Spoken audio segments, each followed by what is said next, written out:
All right, AP Stats, today we're going to talk about the binomial distribution. So here's an example of what's binomial. With the Jones have 3 children, Abby, Betty, and Cindy. If we assume that a couple is equally likely to have a girl or a boy, then how unusual is it for a family like the Joneses to have 3 children who are all girls? So one thing we could do is we could go out and we could make a whole bunch of people have 3 babies, and we could see how often we end up with 3 girls. However, that is not very likely, so how could we simulate it? Well, we could just flip a coin. So instead of going out and forcing people to have babies and get pregnant, we could just flip a coin. So a trial would be flipping the coin once, or forcing someone to have a baby. There are 2 outcomes, success or failure. Success is having a girl, obviously. Failure is having a boy. So if we let success be represented, the girls be represented by a head, and boys be represented by tails. So we're going to flip the coin 3 times, and each flip is independent of the one before that, and the probability of success is the same every single time. So it doesn't have to be 50% as it is in this scenario, but every flip has to have the same percentage, which in this case it does. So this is a binomial setting. So here are those 4 binomial conditions. The first is that there must be a success or failure. There has to be a consistent P on every single trial, and there's all the trials are independent, and there's a fixed number n of trials, and this is the symbol we use for a binomial distribution. Similar to how we write things are normal, we would write x as normal with a certain mean and a certain standard deviation. In this case, we say x is binomial with a specific n, which are how many trials, and a specific p, which is that consistent probability. So here you can read through the definition, but this is the formal definition where, again, everything is based off the fact that there is a fixed number of trials, n, and a consistent probability, p. Here's the formula. Here's how we calculate this. Again, n is the fixed number of trials, p is the probability of success, okay? And x represents our number of successes. So here we have the formula. It is a big, obnoxious formula. It's on your pink sheet. What is not on your pink sheet is what this represents right here. This we say is n choose k. That's how we read this, okay? And your calculator actually has a function that does that. So you could do on your own, n choose k could be n factorial over k factorial times n minus k factorial.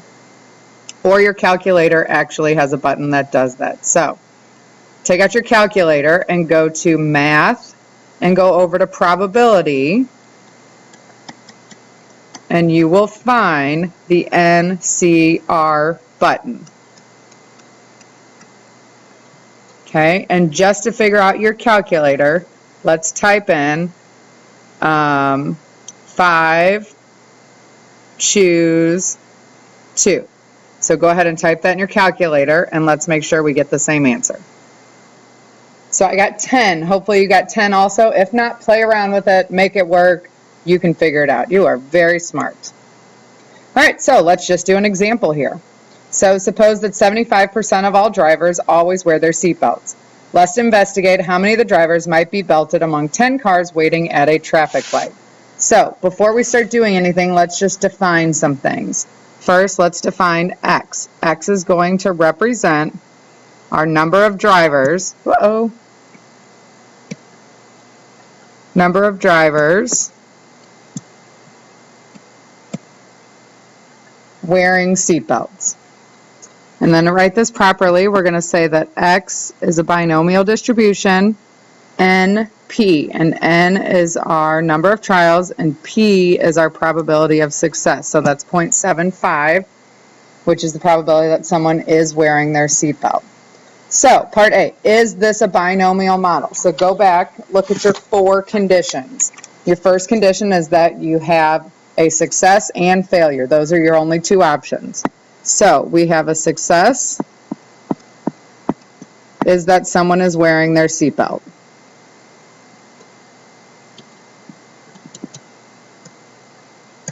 And then we need to have a consistent probability. Our probability for each person is 0.75. So our probability of 0.75 is consistent. We also need to have all the trials be independent. So we are going to assume here that drivers are independent.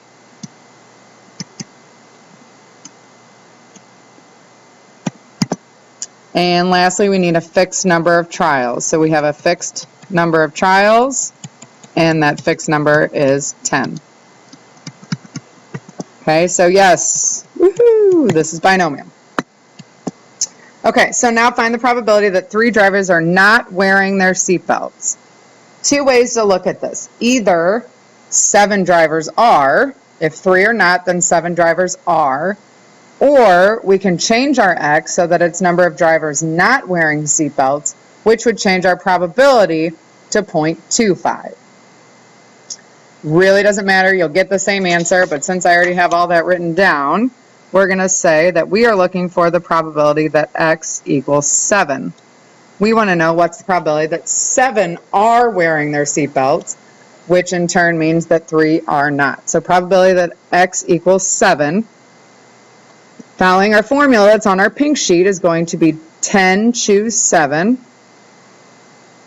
times the probability, which is 0.75 to the 7th power, 1 minus the probability, that's actually just the probability of failure, which is 0.25, and then the number of failures. So this is just how many successes, how many failures, and 10 choose 7 is how many different combinations we can have, like seatbelt, seatbelt, not seatbelt, seatbelt, seatbelt, not seatbelt, whatever. So all those different combinations of our 10 people. So we put that in the calculator. We find that N choose R button again. We type that in. We get 120 times 0.75 to the 7th times 0.25 to the 3rd. Type that all in and you get about 0.25. There's your solution.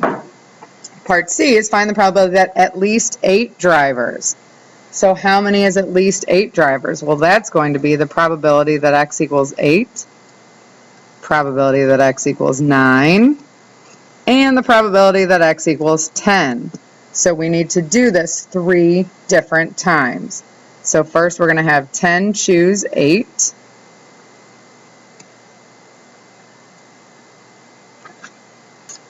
times 0.75 to the 8, so 8 successes and 2 failures, and 10 choose 9, which will be 9 successes and 1 failure, plus 10 choose 10, which will be all successes and no failures. So type all that into your calculator and make sure you are good on your calculator and you get 0.526. Okay, now here's an example. I want you to go through this on your own, see what you can do, and we will talk about it in class later. Have a great day.